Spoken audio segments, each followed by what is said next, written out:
Hello guys, welcome back to my YouTube channel. My name is Mannat. I hope कि आप सब ठीक होंगे। आज की वीडियो जो है आपके लिए बहुत ही खास है, क्योंकि आज की वीडियो में जो है हम बात करने वाले हैं कि किस तरह की बैंक स्टेटमेंट जो है आपको प्रोवाइड करनी चाहिए अगर आप विजिटर वीजा के लिए एप्लीकेशन कर रहे हो, या कितना फंड आपको शो करना चाहिए सो दैट कि आपकी जो एप्लीकेशन पे रिजल्ट है वो पॉजिटिव आए। ऐसे ही बहुत सारी जो चीजें हम आज की वीडियो में डिस्कस करेंगे, तो आप ये वीडियो जो है लास्ट तक जरूर देखिए।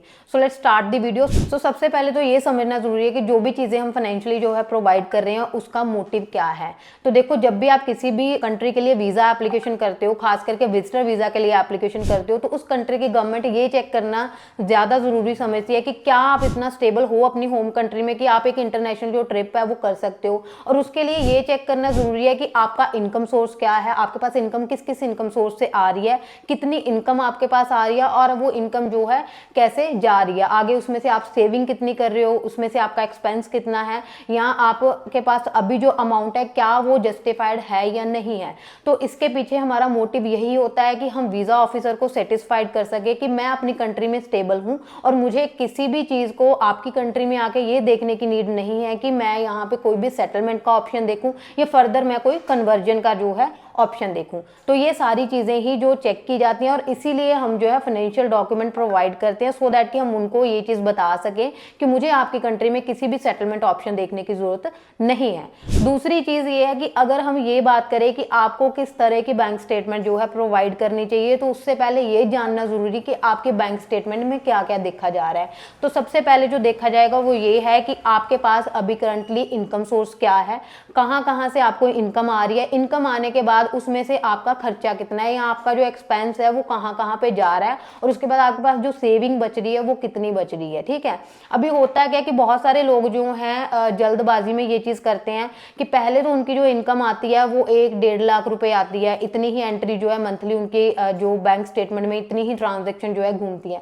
लेकिन जब वो वीजा एप्लीकेशन की बात आती है, वो कहीं ना कहीं हड़बड़ी में जो करते हैं कि पेमेंट ज्यादा अमाउंट डलवानी शुरू कर देंगे, अमाउंट उनकी फिर 4 लाख हो जाती है, 3 लाख हो जाती है, 5 लाख हो जाती है, जिसका ना तो हमारे पास प्रूफ ऑफ फंड्स होता है कि ये फंड्स मेरे पास आ कहां से रहे हैं, ना ही हमारे पास कोई जस्टिफिकेशन होती है। और उससे क्या होता है, उससे साफ ये चीज पता लगता है कि आप कहीं ना कहीं वीजा अप्रोच के लिए सोच रहे हो, कि आप ये चाहते हो कि किसी ना किसी तरह अमाउंट ज्यादा दिखा के मैं वीजा जो है ले लूं, या वीजा की जो मेरी एप्लीकेशन पे रिजल्ट है वो पॉजिटिव आए, मुझे वीजा मिल जाए। ठीक है, उसके पीछे आपकी ये चीज देखने को मिलती है। तो वो कहीं ना कहीं देखो गलत हो जाती है कि बहुत अच्छी स्टेटमेंट होने के बाद भी, सब कुछ जेन्युइन होने के बाद भी हम कहीं ना कहीं इस गलती की वजह से जो है खुद ही अपनी फाइल पे जो है नेगेटिव इंपैक्ट डलवा लेते हैं।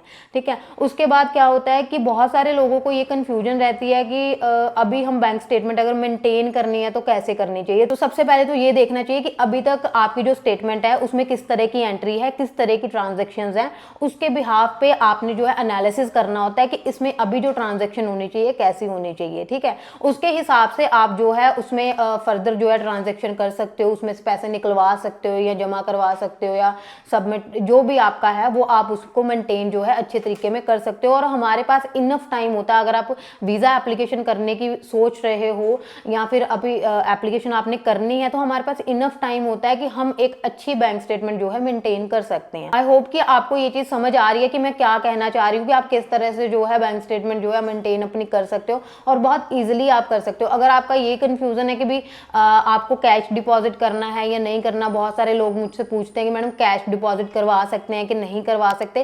कैश भी आप डिपॉजिट करवा सकते हो, बट ऑब्वियसली बात है कि बहुत ज्यादा जो एंट्रीज है आपकी कैश की नहीं होनी चाहिए। उसमें ट्राई करो कि आपकी जो ट्रांजेक्शन है वो ऑनलाइन अगर हो तो बेटर होता है। तो उससे क्या होता है कि आपकी जो फाइल को है थोड़ी वेटेज मिलेगी। अगर आप एक अच्छी ट्रांजेक्शन हिस्ट्री प्रोवाइड करते हो, एक अच्छी बैंक स्टेटमेंट प्रोवाइड करते हो, तो आपका जो फाइनेंशियल है वो कहीं ना कहीं इस तरह से स्ट्रांग होता है। तो इसके बाद अगर बात की जाए कि आपको फंड्स कितना शो करना है, तो देखो फंड आपको सिर्फ उतने ही शो करने होते हैं जिसमें कि आपका ट्रिप जो है मैनेज किया जा सके। लेट्स से कि जाने की अमाउंट होगी या आने की, तो अगर आप ऑस्ट्रेलिया जैसी कंट्री के लिए जो है वीजा एप्लीकेशन कर रहे हो, उसके लिए अगर आप 4 से 4.5 लाख रुपए भी शो करते हो तो मोर देन इनफ है, इससे ज्यादा अमाउंट दिखाने की नीड नहीं है। अब बहुत सारे लोग आते हैं बोलते हैं मैडम मैंने 20 लाख रुपए शो किए थे लेकिन मेरी ना रिजेक्शन आ गया, और रीजन जब पूछा जाता है तो रीजन रीज़न ये आता है कि फाइनेंशियली आप स्ट्रांग नहीं है अपनी कंट्री में। तो उसका रीज़न देखो ये होता है कि सब, जैसे कि आपकी जो बैंक स्टेटमेंट मांगी जा रही है उसकी डिमांड इसीलिए की जा रही है कि आपका जो है इनकम सोर्स देखना है। तो अब इनकम सोर्स से अगर आपके पास इनकम ही 1-1.5 लाख रुपए आ रही है, तो जो 20 लाख रुपए आप सेविंग दिखा रहे हो उसकी जस्टिफिकेशन कहाँ है? वहां कहीं ना कहीं जो है हम जस्टिफिकेशन उनको नहीं दे पाते, उनको क्लियर नहीं कर पाते कि ये अमाउंट मेरे पास आई कहाँ से है। उसी वजह से जो है हमारी रिजेक्शन आ जाती है और हमें लगता है कि लाइक इतनी अमाउंट से भी ज्यादा शायद हमें अमाउंट शो करनी पड़ेगी जिसकी वजह से मुझे अप्रूवल जो है मिलेगी। लेकिन टू बी ऑनेस्ट कभी भी आपको जो है ज्यादा अमाउंट पे कभी भी आपको वीजा नहीं मिलता है। वीजा आपको मिलता है एक जेन्युइन प्रोफाइल पे, जेन्युइन तरीके से अगर आप एप्लीकेशन करोगे तो ही आपको जो है वीजा मिलता है। तो कभी भी ये गलती नहीं करनी है कि भी आप ये सोचो जो कि आजकल ट्रैवल एजेंट हमारे दिमाग में डाल देते हैं कि अगर आप ऑस्ट्रेलिया के लिए कर रहे हो तो 15 लाख दिखा दो, कनाडा के लिए कर रहे हो तो 25 लाख दिखा दो। ऐसा कभी नहीं होता है। जो भी मेरी इनकम है, जो भी मेरी इनकम का सोर्स है उसको प्रॉपर जस्टिफाई करो, उसको प्रॉपर एक्सप्लेन करो in front of embassy, definitely visa आपको भी मिलता है। तो ये जो मिथ है कि शायद ज्यादा अमाउंट पे वीजा मिलेगा या अच्छी प्रोफाइल पे वीजा मिलेगा, तो वो कहीं ना कहीं गलत है।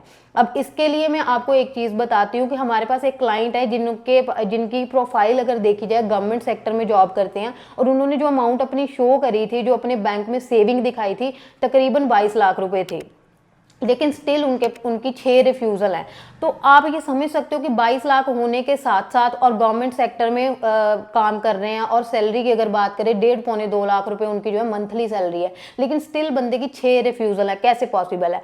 पॉसिबल ऐसे है क्योंकि इन्होंने भी यही गलती करी कि ओवर ह्यूज अमाउंट दिखाने के चक्कर में कभी मेरे फादर की आप सपोर्ट लगा दो, कभी मेरे भाई की सपोर्ट लगा दो, उन चक्कर में कि शायद मुझे ज्यादा अमाउंट दिखा के वीजा मिल जाएगा, तो वो रिफ्यूजल्स जो है इकट्ठी करते रहे। तो उससे क्या होता है, देखो प्रॉब्लम ये नहीं है कि भी आप अमाउंट दिखा रहे हो, प्रॉब्लम ये है कि मेरे पास जस्टिफिकेशन नहीं है। और इनके केस में ये हुआ कि अगर मैं खुद ही सफिशिएंट हूँ, मेरे पास इनफ फंड है, मेरी प्रोफाइल अच्छी है, तो मुझे किसी की सपोर्ट लगाने की जरूरत नहीं है।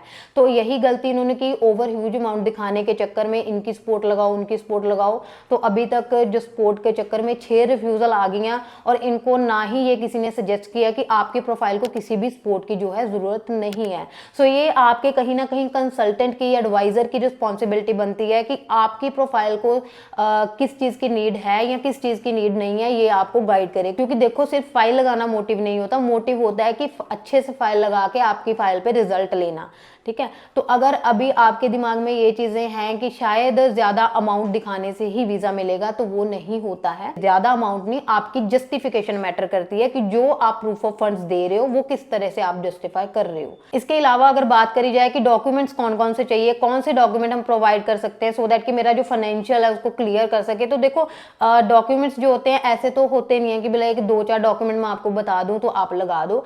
ये डिपेंड करता है आपकी प्रोफाइल क्या है। लेट्स से कि अगर आप जॉब प्रोफाइल के हो तो जॉब के लिए डॉक्यूमेंट जो होते हैं वो आपके लगेंगे। आपका एम्प्लॉयमेंट लेटर होता है, आपकी एनओसी होती है फ्रॉम द एम्प्लॉयर, ठीक है। उसके बाद आपकी पे स्लिप्स होती हैं, आपका ऑफर लेटर होता है। तो ये सारी जो चीजें होती हैं वो आप जॉब प्रोफाइल में प्रोवाइड कर सकते हो। अगर आप आईटीआर वगैरह फिल करते हो तो डेफिनेटली वो भी आप अलॉन्ग विद योर एप्लीकेशन लगा सकते हो। इसके अलावा अगर आप बिजनेस प्रोफाइल के हो तो आपका बीआरसी होता है, आपका बिजनेस रजिस्ट्रेशन सर्टिफिकेट होता है, ठीक है, वो आपने लगाना होता है। अगर आपके पास करंट अकाउंट है वो आप साथ में जो है सबमिट करवा सकते हो। आप अपना लेटर हेड, विजिटिंग कार्ड या फिर आईटीआर वगैरह अगर फिल कर रहे हो, या डेक्लेरेशन जो कि बिजनेस के लिए बहुत ही इंपॉर्टेंट डॉक्यूमेंट है, तो वो आप साथ में लगा के जो है अपनी चीजों को जस्टिफाई कर सकते हो। तो ये सारे जो डॉक्यूमेंट्स हैं आप अपने फाइनेंशियल कोर स्ट्रांग दिखाने के लिए या प्रूफ करने के लिए आप लगा सकते हैं, और एक बहुत ही इंपॉर्टेंट डॉक्यूमेंट्स होते हैं। तो आई होप कि बहुत सारी जो आपके क्वेश्चंस हैं या जो बहुत सारी क्वेरीज हैं वो इस वीडियो के साथ आपकी रिजॉल्व हुई होंगी। लेकिन स्टिल अगर कुछ भी ऐसी कोई क्वेरी रहती है